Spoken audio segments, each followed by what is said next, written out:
இப்ப நம்ம பார்க்க போற நாவல் எழுத்தாளர் தமிழ் வெண்பா அவர்களின் முதல் நாவலான தென்றலே திரும்பிவிடு. தென்றல் 44. தரு மகளை நோக்கி கரங்களை நீட்டவும் அவளை தூக்கி கொண்டவன் கன்னத்தில் முத்தம் வைக்க பதிலுக்கு தருவும் அவன் இரு கன்னங்களிலும் மாறி மாறி முத்தம் வைத்தாள். இன்னும் அங்கிருந்த யாரும் அதிர்ச்சியில் இருந்து மீளவில்லை. அடுத்ததாக தரு அவன் மீசையை பிடித்து இழுப்பது, தலைமுடியை பிடித்து இழுப்பது என சேட்டையை தொடங்க அவளை தூக்கி கொண்டு எழுந்து விட்டான். அவன் யாழினியின் அருகில் வந்து நின்றவன் தருவின் கன்னத்தில் அழுந்த முத்தம் வைத்து பிள்ளையை யாழிடம் நீட்டினான். நீயும் அவன் கூட சேர்ந்துட்டேல்ல, அவங்கிட்டே போ, நான் உன்னை தூக்க மாட்டேன் என மெல்லிய குரலில் மகிழனுக்கு மட்டும் கேட்கும்படி சொன்னவள் உதட்டை சுழித்து முகத்தை திருப்பிக் கொண்டாள். இருவரையும் மாறி மாறி பார்த்தவனுக்கு இருவரில் யார் குழந்தை என்ற சந்தேகமே வந்துவிட்டது. கண்ணம்மா, குழந்தைகிட்ட என்ன வீம்பு, புடிடா, உன்னை பார்க்காம ஏங்கி போயிருக்கா என்ற மகளுக்கு, ஆமா ஆமா ஏங்கி போனதாலதான் வந்த உடனே உன்கிட்ட ஓடி வந்தாலாக்கும், எனக்கு ஒண்ணு வேண்டாம், உன்கிட்டே இருக்கட்டும் என்றவளின் மனதிற்குள் உரிமை போராட்டம் தலை தூக்கி இருந்தது. புடிங்கிற என்னடி முறுக்கிற, பாப்பாவை புடி என மகள் மெல்லிதாக அதட்ட, அம்மா தூக்கு என தரு யாழை நோக்கி கைகளை நீட்டினாள். தரு யாழை நோக்கி கைகளை நீட்டியபடி தாவ அதற்கு மேலும் அவளால் தருவின் மேல் கோபம் கொள்ள முடியுமா என்ன? தருவை யாழ் வாங்கி கொள்ள கொடுக்கும் சாக்கில் இடைத்தடவி மகள் கிள்ளி வைக்க செந்தாமரை மலராய் சிவந்து போனது யாழின் முகம். யாழிடம் இருந்தபடியே மீண்டும் பா தூக்கு பா என்றாள். கன்னத்தில் குழிவில சிரித்தபடி அந்த குட்டி சுட்டி பெண் யாழிடம் இருந்த தருவின் தலையை கோதி கன்னத்தில் முத்தமிட்டவன் யாழின் கன்னத்தையும் வருடி முத்தமிட வர வேகமாய் பின்னே நகர்ந்தாள் அவள்.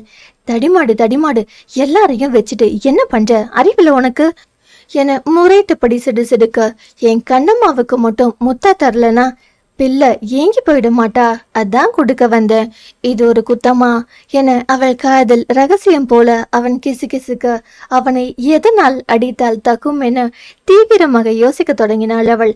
தரு சொல்லும், இப்ப நீங்க சமத்தா அம்மா கிட்ட இருப்பீங்களாம், அப்பாவுக்கு கொஞ்சம் வேலை இருக்காம், அதனால அப்பா ஈவினிங் வரும்போது உனக்கு சாக்கி வாங்கிட்டு வருவேனாம், சரியா என தருவை செல்லம் கொஞ்சியபடியே அவன் கேட்க, இல்ல ஐஸ்கிரீம் தான் வேணும் என்றாள் பிள்ளை. சரிடா சொல்லும், அப்பா வரும்போது கண்டிப்பா வாங்கிட்டு வரேன் என்று அவன் யாழை பார்க்க அவள் இன்னும் அவனை முறைத்து கொண்டிருந்தாள். நீ ஏண்டி பொறாமையில் பொங்குற, என்னோட கண்ணம்மாவுக்கும் சேர்த்தே வாங்கிட்டு வரேன் போதுமா? அவன் குறும்பாய் கண் சிமிட்டி சிரிக்க எப்போதும் போல கண்ணை உருட்டி உருட்டி முறைத்து வைத்தாள் அவள். அம்மா பொண்ணு ரெண்டும் சரியான ஐஸ்கிரீம் பைத்தியம் என நினைத்தவள் அவள் முறைப்பதை கண்டு ரசித்து சிரிக்க இன்னும் கடுப்பாகி போனது அவளுக்கு. சிரித்தபடியே வந்தவர்களை நோக்கி நகர்ந்து விட்டான் அவன். மகள் அருகில் வருவதை கண்ட காவேரி, என்னப்பா மகி இப்படி பண்ணிட்டியே, என்கிட்ட கூட ஒரு வார்த்தை என ஆதங்கமாய் ஏதோ கேட்க வர அவரின் பேச்சின் திசையை உணர்ந்து ஜெகன் நறுக்கென்று அவர் கைகளில் கிள்ளி அவரிடம் கண்ணை காட்ட அதை புரிந்து கொண்டவர் வேகமாய் பேச்சை மாற்றி விட்டிருந்தார். யாழ் இருந்த மனநிலையில் நடந்ததை சரியாக கவனிக்கவில்லை அவள். எங்கே தரு அவனை அப்பா என அழைத்த அதிர்ச்சியிலிருந்தே அவள் இன்னும் முழுமையாக வெளிவரவில்லை. ஆனால் இதை பார்த்திராத கவிக்குதான் குழப்பத்தில் தலை வெடித்துவிடும் போல் இருந்தது. வாங்கப்பா, வாங்கம்மா, வாங்க ஈஸ்வர் சார், வாமா நிலா என மகள் அனைவரையும் முறையாய் வரவேற்க கவிக்கு மேலும் குழப்பம்தான் அதிகரித்தது. யாருடா அது ஈஸ்வர், பின்னாடி யாராவது வராங்களா என கவி எக்கி எட்டி எட்டி பார்க்க ஜெகனை தவிர வேறு யாரும் இருப்பதாய் தெரியவில்லை. அதற்குள் யாழும் வந்தவர்களை வரவேற்று உள்ளே அழைத்து சென்றிருந்தாள். மிஞ்சியது மகள், யாழ், கவி, ஜெகன், நிலா மட்டும்தான். சாரி சார், நான் உங்க மேல எந்த இன்ட்ரெஸ்டும் இல்லைன்னு சொல்லத்தான் கோவிலுக்கு வந்தேன், அதுக்குள்ள என்னென்னமோ நடந்துடுச்சு, ரியலி சாரி சார் உணர்ந்த ஜெகனிடம் மன்னிப்பை வேண்டினாள் யாழ். இதுல உங்க தப்பு என்ன இருக்கு யாழ், இவர் மட்டும் உங்க புருஷனா இல்லனா இந்நேரம் ஜெயிலில் கம்பிதாய் எண்ணிக்கிட்டு இருக்கணும் என சிரிப்பை அடக்கி கொண்டு பற்கள் நரநரக்க கோபம் போல் யாழின் பின் நின்றபடி அவனை பார்த்து ஒற்றை கண் சிமிட்டி சிரித்தான் மகள். அதை பார்த்த கவிதான், அடே எப்பா, இது உலக மகா நடிப்புடா சாமி என வாயை பிளந்து விட்டான். இல்ல சார், நான் விருப்பப்பட்டுதான், எல்லார்கிட்டையும் சொல்ற பொய்ய என்கிட்டையும் சொல்லாதீங்க யாழ் இந்த கல்யாணம் நடக்கும்போது நானும் கோவில்ல உங்க கூட தான் இருந்தேன் என்றான், முகத்தை கடுமையாய் வைத்து கொண்டு இறுகிய குரலில் ஜெகன். அடே எப்பா, போதும் நிறுத்துங்கடா. நீங்க 2 பேரும் கூட்டு களவானீங்கன்னு தெரிஞ்சா துரத்தி உருட்டு கட்டையால மண்டைய பொழந்துட்டு வாடா. கொஞ்சம் கம்மியா ரீல சுத்துங்கடா ஐயப்பா, முடியல என்னால என கவியால் மனதில் மட்டும்தான் நினைக்க முடிந்தது. வெளிப்படையாக சொன்னால் ஜெகனிடமும் மகிழனிடமும் சேர்த்தளவா அவன் அடி வாங்க வேண்டும். நீங்க சொல்றபடி இந்த கல்யாணம் கட்டாயத்தால நடந்ததுதான் சார். ஆனா நாங்க விரும்பினது என்னவோ உண்மைதான் என்றவள் பேச்சை மாற்ற எண்ணி, லட்சுமி அம்மா இப்ப எப்படி இருக்காங்க, இங்க ஏன் வரல என்றாள். நீங்களே இப்படி சொல்லிட்டீங்க, அப்புறம் நான் கேட்க என்ன இருக்கு? லக்ஷ்மி மாதிரி ரிப்போர்ட் நேத்து தான் வந்துச்சு. டாக்டர் சின்ன கட்டி தான்னு சொல்லிட்டாங்க. எக்ஸ்ரே வச்சு சரி பண்ணிடலாம்னு சொல்லியிருக்காங்க. வாரத்துல ஒரு நாள் சென்னைக்கு போய் ட்ரீட்மெண்ட் எடுத்துக்க சொன்னாங்க. அதான் ரெஸ்ட் எடுக்க சொல்லிட்டேன். அதுவும் இல்லாம இன்னைக்கு ஒர்க்கிங் டே இல்லையா, பசங்க எல்லாம் ஸ்கூலுக்கு போயிருக்காங்க. அதான் அவங்க வரல. அம்மா அப்பா கிட்ட உங்க கல்யாணத்தை பத்தி சொன்னேன். உடனே பார்க்கணும்னு ஒரே இடம். அதான் அப்படியே லட்சுமி அம்மாவை பார்த்துட்டு அப்படியே இங்க வரலாம்னு போனப்பதான் தருவா கூப்பிட நிலா வந்திருந்தாங்க. எங்க கூடவே கூட்டிட்டு வந்துட்டோம் என அவள் கேட்டதற்கும் கேட்காததற்கும் சேர்த்து நீண்டதொரு பதில் சொன்னவன் போலியாய் மூச்சு வாங்க தொடங்கினான். அதுவரை யாழ் அவன் சொல்வதை வேடிக்கை பார்த்து கொண்டே அசையாது நிற்க, ஏமா உனக்கு பதில் சொல்லி மூச்சு முட்டி சாகர நிலைமையில கிடைக்க, நீ என்னம்மா வீட்டுக்கு வந்தவங்களுக்கு குடிக்க ஒரு வாய் தண்ணி கூட கொடுப்போம்னு இல்லாம ஆணு வாயை திறந்து பார்த்துட்டு நிக்கிற. போமா, போய் உசுறு போறதுக்குள்ள என்னத்தையாவது கொண்டு வந்து கொடு என ஜெகன் போலியாய் சலித்து கொள்ள, ஐயோ சார் ஒரு 5 நிமிஷம் இதோ எடுத்துட்டு வரேன் என நிலாவையும் அழைத்து கொண்டு உள்ளே விரைந்தாள் அவள். இதுவரை பொறுமை காத்ததே பெரிய சாதனை என்பது போல நின்றிருந்த கவி அதற்கு மேலும் பொறுமையற்றவனாய் அவர்கள் இருவரையும் கையை பிடித்து இழுக்காத குறையாக அறையில் இருந்த சிறிய அலுவலக அறைக்கு அழைத்து சென்றான். உள்ளே சென்றதும் அவனை கண்டு கொள்ளாத மற்ற இருவரும் ஒருவரை ஒருவர் கட்டிக்கொண்டு குசலம் விசாரித்து கொஞ்சி குழாவ ஏகத்துக்கும் கடுப்பாகி போனது கவிக்கு. டே ஈசு, செம்ம பெர்ஃபார்மன்ஸ்டா, கலக்கிட்டப்போ. நானே நினைக்கல நீ இந்த அளவுக்கு நடிப்பேன்னு. நல்ல வெள்ளையா அழகாவும் இருக்க. பேசாம சினிமாவில் நடிக்க போயிட்டேன்டா என்றான் மகள். டேய் இப்படி கூப்பிடாதன்னு எத்தனை தடவை உனக்கு சொல்றது? உன்னை விட நான் என்னத்தை நடிச்சிட்டேன்? யாழையே வச்சு சமாளிக்கிறேன்னா உனக்கு நடிகர் திலகம் பட்டம் தாண்டா கொடுக்கணும் என்றது ஜெகன். அது என்னமோ உண்மைதாண்டா. எந்த நேரத்துல உண்மை தெரிஞ்சு எதை தூக்கி அடிப்பான்னு நெஞ்சு கடந்து பக்குன்னு அடிச்சுக்குதுடா மச்சான். அடே நீங்க நான் கேட்கறதுக்கு பதில் சொல்லிட்டு எவ்வளோ வேணா கொஞ்சிக்கோங்க என கொலை பெரியுடன் அவர்களுக்கு இடையில் புகுந்து இடுப்பில் கை வைத்து முறைத்தபடி நின்றான் கவி. என்னடா தெரியும் இப்போ உனக்கு என இருவரும் குவாரஸாக கேட்க, வேற என்ன, நீங்க 2 பேரும் ஃப்ரெண்ட்ஸா என்னை பார்த்தாலே ஃப்ரெண்டுன்னு தெரியுது. ஃப்ராடு பசங்களா? எனக்கு தெரியாம நீங்க 2 பேரும் எப்படி ஃப்ரெண்டானீங்க? எப்போ ஃப்ரெண்டானீங்க? இந்த கல்யாணத்துக்கு இவனை எப்படி கூப்பிட்டு வந்த? என்கிட்ட கூட சொல்லாம எப்போ இந்த பிளான் எல்லாம் பண்ணினீங்க? அது சரி, தரு எப்படி உன்னை அப்பான்னு கூப்பிடுறா? அவளுக்கு எப்படி உன்னை தெரியும்? ஜெகனோட அப்பா அம்மாவுக்கும் உன்னை தெரியுமா? ஆனா எப்படி என மூச்சு விடாமல் வரிசையாய் கேள்விகளை அடுக்கினான் கவி. அடே கொஞ்சம் மூச்சு விடுடா, செத்துக்கிட்டு தொலைய போற என்றான் மகி நக்கலாய். இப்போ சொல்ல போறியா இல்லையா? மகளும் ஜெகனும் பதில் சொல்லாது ஒரு சேர மேலே பார்க்க, அடே இப்ப எதுக்குடா வெள்ளக்காக்கா மல்லாக்கா பறக்கிற மாதிரி 2 பேரும் விட்டத்தைய பாக்குறீங்க என்றான் கடுப்பாய் கவி. இல்லடா மச்சான், இப்படி பார்த்தாதான் பிளாஷ்பேக் சொல்றதே அர்த்தம். டேய் சாவடிக்காதீங்கடா என்ன. அப்போ நீயும் மேல பாரு, அப்பதான் சொல்லுவோம் என்றான் மகள். பார்த்து தொலைக்கிறேன், வேற வழி என தலையில் அடித்தபடியே கவியும் மேலே பார்க்க நடந்ததை சொல்ல தொடங்கினர் இருவரும். லக்ஷ்மிக்கு உடல்நிலை சரியில்லை எனையால் கிளம்பி சென்றதிலிருந்து மகளுக்கு மனதே சரியில்லை. நிலாவின் மூலமாகத்தான் அவனுக்கு லக்ஷ்மியை பற்றி தெரிய வந்தது. யாழுக்கு இக்கட்டான சூழ்நிலையில் உதவியவரின் மீது பெரிய மரியாதையை வந்திருந்தது அவனுக்கு. அப்பொழுதில் இருந்தே நேரம் கிடைக்கும் போதெல்லாம் யாழ் இல்லாத நேரமாய் பார்த்து அந்த இல்லத்திற்கு சென்று லக்ஷ்மியுடன் தனது நட்பை வளர்த்து கொண்டான். அப்படியான சந்திப்புகளில் தான் தருவிடம் அவன் பழகியதும் கூட. அவனை தான் அப்பா என்று அழைக்கவும் அவளை பழக்கியிருந்தான். அதனால் அவருக்கு உடல் நலமில்லை என்று தெரிந்ததுமே போன் செய்து விசாரித்தான் மகள். அப்போதுதான் ஜெகனையும் யாழையும் திருமணம் செய்து கொள்ளுமாறு கேட்டுக்கொண்டதை அவனிடம் பகிர்ந்து கொண்டார் லக்ஷ்மி. எப்போதும் ஜெகனையும் யாழை பற்றியுமே பேசிக்கொண்டே இருப்பதால் இதை அவனிடம் பகிர்ந்து கொள்ள எவ்வித தயக்கமும் இல்லை அவருக்கு. நிச்சயம் இந்த திருமணத்திற்கு சம்மதிக்க மாட்டாள் என்றாலும் லக்ஷ்மியின் உடல்நிலையை காரணம் காட்டி அவளை சம்மதிக்க வைக்க வாய்ப்புகள் அதிகம் என்பதையும் அவன் அறிந்திருந்தான். யாழுக்கு அவனின் மீது இருக்கும் அன்பும் மரியாதையும் மதிப்பும் அவனுக்கு தெரியாததில்லை. அதுவும் கூட அவர்களின் கட்டாய திருமணத்திற்கு ஒரு காரணமாகி போனது. அவன் லட்சுமியை பார்க்க சென்ற நேரம் குழந்தைகள் எல்லாம் பள்ளிக்கு சென்றிருந்தனர். யாழ் கூட காய்கறி வாங்க மார்க்கெட் வரை சென்றிருந்தாள். இல்லை செல்வதை பார்த்து விட்டுதான் வந்திருந்தான் மகள். யாருன்னு கண்டுபிடிங்க என்றபடி லட்சுமியின் கண்களை பின்னால் இருந்து மகிழ் மூட, உனக்கு இதே வேலையா போச்சுப்பா மகி என சிரித்து கொண்டே சொன்னாள் லக்ஷ்மி.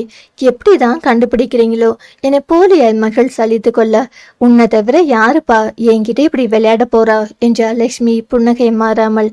அதற்குள் தரு அப்பா என வந்து அவனை கட்டிக்கொள்ள, இவ யாழை தவிர வேற யார்கிட்டையும் ஒட்ட மாட்டா, ஜெகன்கிட்ட கூட.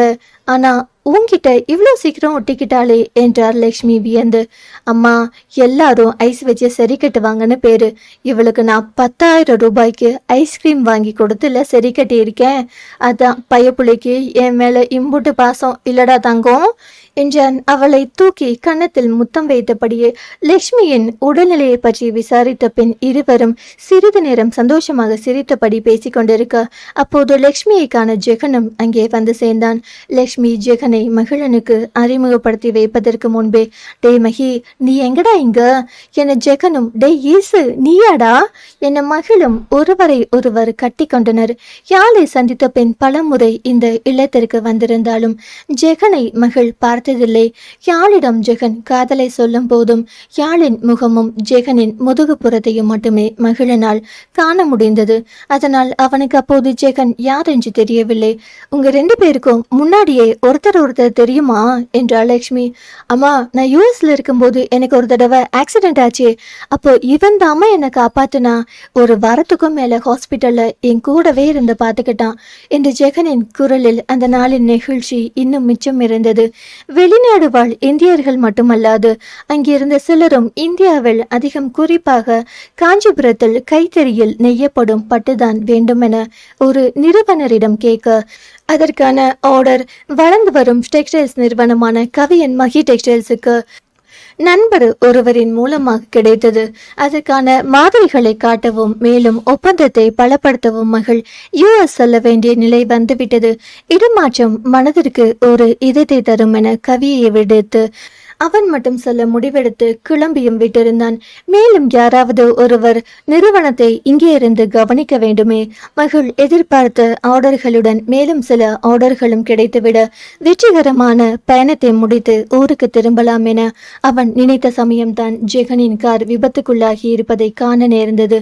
கொஞ்சம் பலமான அடிதான். காலில் எலும்பு முறிவு ஏற்பட்டிருந்தது. கண்ணாடி சிலு ஒன்று ஆழமாக இடது கையை பதம் பார்த்திருந்தது. மகிழன் அவனை பார்த்தபோது ஜெகன் முழுவதுமாக மயக்கம் அடைந்திருந்தான். ஜெகனை மருத்துவமனையில் சேர்த்து அவன் கண் விழிக்கும் வரை உடனிருந்து பார்த்து கொண்டான் மகள். ஜெகன் கண் விழித்ததும் போதும் போதும் என காதல் இரத்தம் வரும் அளவிற்கு திட்டி தீர்த்து விட்டான் மகள். இனிமேல் குடிக்க மாட்டேன் என ஜெகனிடம் சத்தியம் வாங்கி கொண்ட பிறகுதான் அவன் கொஞ்சம் அமைதியானான். ஆனால் அவ்வப்போது திட்டிக் கொண்டேதான் இருந்தான். அவனுக்கே தன்னால் எப்படி முன்பின் தெரியாத நபரிடம் இந்த அளவு உரிமையாக திட்ட முடிகிறது என தெரியவில்லை. அதே போல் ஜெகனுக்கும் அவன் திட்டுவதால் சிறிதும் கோபம் ஏற்படவில்லை. மாறாக இவ்வளவு உரிமையுடன் நடந்து கொள்ளும் அவனிடம் அன்பு தான் பெருகியது. ஜெகனுடன் அவனை அக்கறையாக பார்த்து கொள்ள அங்கே யாரும் இல்லை என்பது தெரிந்தவுடனேயே அவன் ஓரளவு எழுந்து நடமாட தேவைப்பட்ட 9 நாட்களும் அவனுடனேயே இருந்து அக்கறையாக கவனித்து கொண்டான் மகள். மகிழனின் சிறு கண்டிப்புடன் கூடிய பாசம், தயங்காமல் அவனாகவே எடுத்துக்கொண்ட உரிமை என எல்லாமும் ஜெகனுக்கு மிகவும் பிடித்து போனது. கவினை தவிர மகிழனுமே யாருடனும் இப்படி நெருக்கமாக உரிமையுடன் பழகியதில்லை. அந்த ஒரு வார காலத்தில் இருவரும் நெருங்கிய நண்பர்கள் ஆகியிருந்தனர்.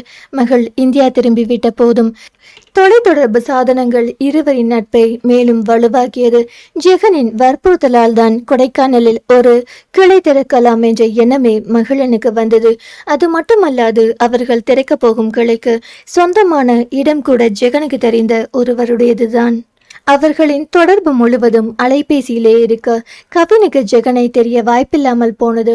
மகிழனுக்குமே ஜெகதீஸ்வர் என அவனின் முழு பெயர் தெரிந்தாலும் பிடித்து அழைப்பது ஈஸ்வர் ஈஸ்தான். அதனால் லட்சுமி குறிப்பிட்ட ஜெகன் இவன்தான் என அவனும் அறிந்திருக்கவில்லை. அறிந்த போது அதிசய ஆச்சரியம்தான். ஜெகன் சொல்லி முடிக்க லட்சுமியும் ஒரு முறை மகிழுக்கு தனது நன்றியை தெரிவித்தார். அதன் பிறகுதான் இருவரிடமும் தனது காதலை பற்றி சொல்லி இப்போது சண்டையால் பிரிந்திருப்பதையும் சொல்லி அவளை திருமணம் செய்து கொள்ள விரும்புவதையும் சொன்னான் மகள். யாழின் பிடிவாத குணத்தை மூவருமே அறிந்திருந்தனர். அதனால் தான் மூவரும் இணைந்து இந்த கட்டாய திருமணத்திற்கான திட்டத்தை தீட்டியிருந்தனர். அவர்கள் நினைத்தபடியே திருமணமும் நடந்து முடிந்தது. இறுதியாக ஜெகனும் யாழை தான் விரும்புகிறான் என தெரிந்தவுடன் மகள் அவனிடம் வருத்தம் தெரிவித்து மன்னிப்பு கேட்க, ஒரு பொண்ணை எத்தனை பேர் வேணாலும் லவ் பண்ணலாம், ஆனா அந்த பொண்ணு மனசுல யார் இருக்காங்க அதுதான் முக்கியம். ஒருத்தர் மட்டும் பண்ணா அது பேரு லவ்வே இல்லை, ரெண்டு பேருமே விரும்பினாதான் அது காதல். யாழ் மனசுல நீ தான் இருக்க, நீங்க ரெண்டு பேரும் சேரதுதான் இப்ப என் விருப்பமும் கூட. நான் அவங்க மேல ஆசைப்பட்டேனே தவிர காதலிக்கல என்றவனின் பதிலில் மகள் அடைந்த நிம்மதிக்கு அளவே இல்லை. அடே தீவெட்டி தடியா, இன்னும் என்னத்தடா மேல பாக்குற, பிளாஷ்பேக் முடிஞ்சு போச்சு என மகிழ் சொல்லவும் தான் நிகழுலகத்திற்கு மீண்டான் கவி. ஆனா மகி, அந்த புடவைய பார்த்த உடனே யாழ் கண்டுபிடிச்சிடுவான்னு சொன்ன என்றான் ஜெகன் யோசனையாய். ஆமாண்டா, நானும் அப்படிதான் நினைச்சேன், மறந்துட்டா போல ராட்சசி, ஞாபகம் வரட்டும், அப்புறம் இருக்கு கச்சேரி என்றான் மகிழ் பல்லை கடித்து கொண்டு.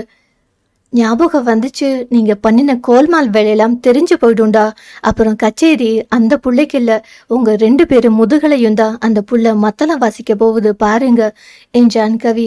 ஐயோ ஆமாண்டா, தெரிஞ்சா நம்ம ரெண்டு பேருக்கும் சங்குதாண்டா என்றான் ஜெகன். அது எப்படிடா தெரியும், இப்ப வரைக்கும் அவளுக்கு தெரிஞ்ச மாதிரி சுத்தமா தெரியல, அதனால நீ கவலைப்படாத மச்சான், எல்லாத்தையும் நான் பாத்துக்கிறேன் என்றான் மகள். அடே பாவி, நீ எல்லாத்தையும் பார்த்துட்டே தானே இருப்ப, அதான பிரச்சனையே என்றான் கவி. இது வரைக்கும் தெரியாதுதான், ஆனா இப்ப தெரிஞ்சிடும் என்ற குரல் வந்த திசையை மூவரும் பார்க்க அங்கு நின்றிருந்தவளை கண்டு அதிர்ந்து போய் பேய் மொழி முழித்தனர். தொடரும். அடுத்த அத்தியாயம் நாளை கேட்கலாம். கதைய தொடர்ந்து கேட்கணும்னா சேனலை சப்ஸ்கிரைப் பண்ணுங்க. நன்றி. பேசும் கதைகளின் குரலாய் நான் மனோசங்கரி.